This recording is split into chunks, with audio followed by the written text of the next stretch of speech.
غوث پاک رضی اللہ تعالیٰ عنہ فرماتے ہیں کہ بچپن میں چھت کے اوپر کھڑا تھا اپنے گھر کے، حاجیوں کے قافلے گزر رہے تھے، حج کے لیے جا رہے تھے، دل میں حسرت ہوئی میں بھی حج کے لیے چلا جاتا، ہم بھی تو حاجیوں کے قافلے دیکھ کر تمنا کرتے ہیں کاش میں بھی پہنچ جاتا۔ غوث پاک فرماتے میرے دل میں حسرت ہوئی، ابھی میری آنکھوں سے آنسوں کا قطرہ میرے رخسار پر آیا بھی نہ تھا کہ میں نے دیکھا عالم وجد میں خانہ کعبہ میرے گھر کے ارد گرد طواف کر رہا۔ خانہ کعبہ کو میں نے اپنے ارد گرد طواف کرتے دیکھا، یہ وہ کعبہ نہیں جو سیمنٹ اور پتھر سے بنے ہوئی کعبے کو، یہ اہل بصیرت کا کعبہ ہے جو اہل اللہ دیکھا کرتے تھے۔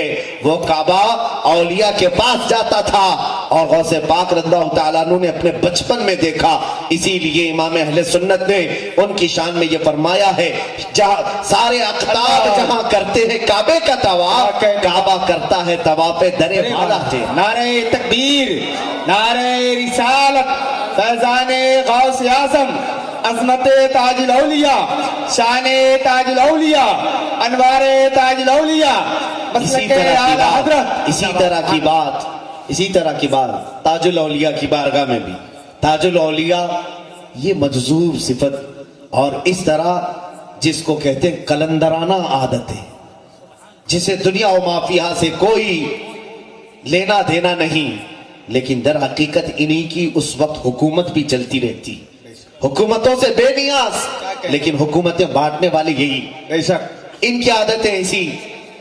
ایک صاحب مدراس سے آئے اور غریب تھے، تاج الاولیاء کے پاس، میں نے پڑھا کافی پہلے ہی، آ کر کے کہا کہ حضور حج پہ جانا ہے، آپ کے پاس بڑے بڑے سیٹ لوگ آتے ہیں، راجے مہاراجے آتے ہیں، کسی سے پیسے دلواؤ اور مجھے حج کروا دو۔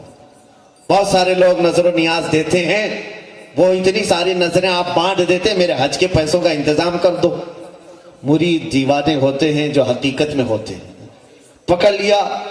بابا نے کہا ٹھیک ہے رہ جاؤ، یہیں پر رہو۔ کئی دن گزر گئے، کئی نذرانے بھی آئے، اور جب نذرانے آئے پورے آپ بانٹ دیں۔ وہ صاحب کہتے ہیں میں دیکھتا رہا، موٹے موٹے پیسے والے سارے چیزیں آئے، سب غربا مساکین میں بانٹ دیتے، میرے ایک کا حج کرا دے تو بابا کو کیا ہوگا، کیا کمی ہوگی۔ حج کا مہینہ آ گیا، بلکہ فرماتے ہیں وہ صاحب فرماتے حج کا مہینہ شروع ہوا، سارے حاجی جا چکے تھے، اب حج کے دن بھی شروع ہوئے، میں تو مایوس ہوا اب کیا پہنچائیں۔ لیکن جو کلندر کا کلندر ہوتا ہے وہ یقین ان کلندروں پر رکھتا بھی ہے۔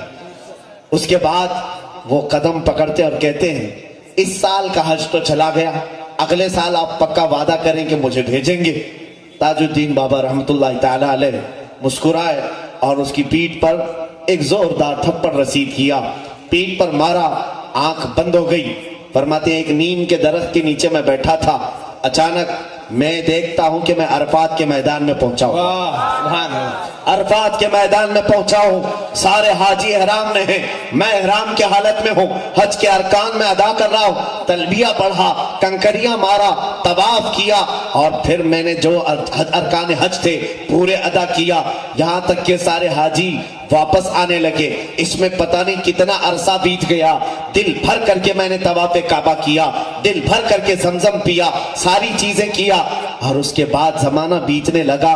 اچانک بابا تاج الدین رحمت اللہ تعالی علیہ میرے پاس آئے اور پھر سے ایک تھپڑ رسید کیا، میں اسی نیم کے درخت کے نیچے سویا ہوا ہوں۔ فرمانے لگے کب تک یہاں پڑا رہے گا، حج ہوا چل، باقی آگے آگے چل۔ اللہ اللہ، زندہ باد زندہ باد زندہ باد۔ وہ صاحب خود فرماتے ہیں میں اس راز کو نہیں سمجھ پاتا تھا، میں تو سوچتا تھا کہ کوئی نذرانے والا مجھے حج کو پہنچا دے، لیکن ان اولیاء کو نہ مال کی ضرورت ہے نہ نذرانوں کی ضرورت ہے، ان کی نظر ہی اتنی کافی ہے کہ ناگپور میں بیٹھے تو خانہ کعبہ تک بھی پہنچے۔ بے شک، زندہ باد حق ہے۔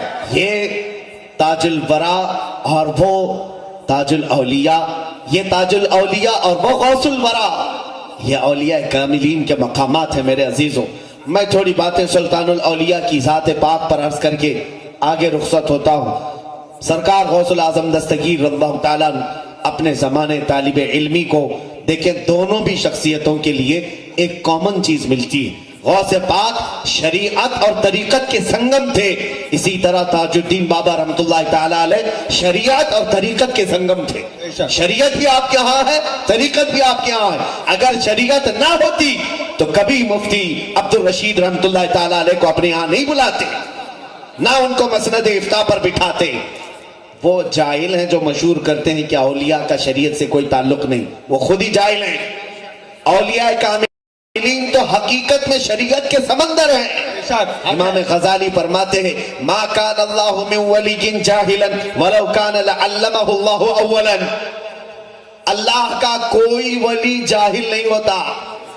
یہ اور بات ہے کہ کسی کے پاس اگر پڑھا نہیں ہے اللہ خود اسے پہلے پڑھاتا ہے، پہلے اسے علم دیتا ہے پھر ولایت دیتا ہے۔ تو کسی ولی کے بارے میں یہ مت سمجھنا یہ کسی مدرسے کو نہیں گئے، کسی کے پاس مولانا کے پاس نہیں بیٹھے۔ اللہ رب العزت بعض اولیاء کو علم لدنی عطا فرماتا ہے۔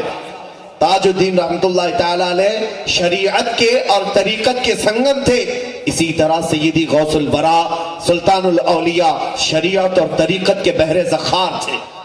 یہاں سے یہ پتہ چلتا ہے سچے اولیاء کے عاشقین وہ ہیں جو شریعت کو بھی پاس رکھتے ہیں، طریقت کو بھی پاس رکھتے ہیں۔ بے شک بے شک، ایک بات یاد رکھیں، کچھ لوگ اگر گمراہ کریں کہ نہیں طریقت کی طرف مت جاؤ، صرف شریعت دیکھو، وہ فاسق بنا دیں گے تمہیں، فاسق بنا دیں گے۔ جی جی بہت امام مالک رحمۃ اللہ علیہ نے فرمایا جو صرف شریعت پڑھتا رہا اور طریقت کی کوئی بات نہیں سیکھا وہ فاسق ہو جائے گا، اور جو شریعت کو چھوڑ کر طریقت کی بڑی بڑی باتیں پڑھنے کے لیے آیا تو وہ تو زندیق بن جائے گا، شیطان بن جائے گا، شیطان اسے گمراہ کر دے گا۔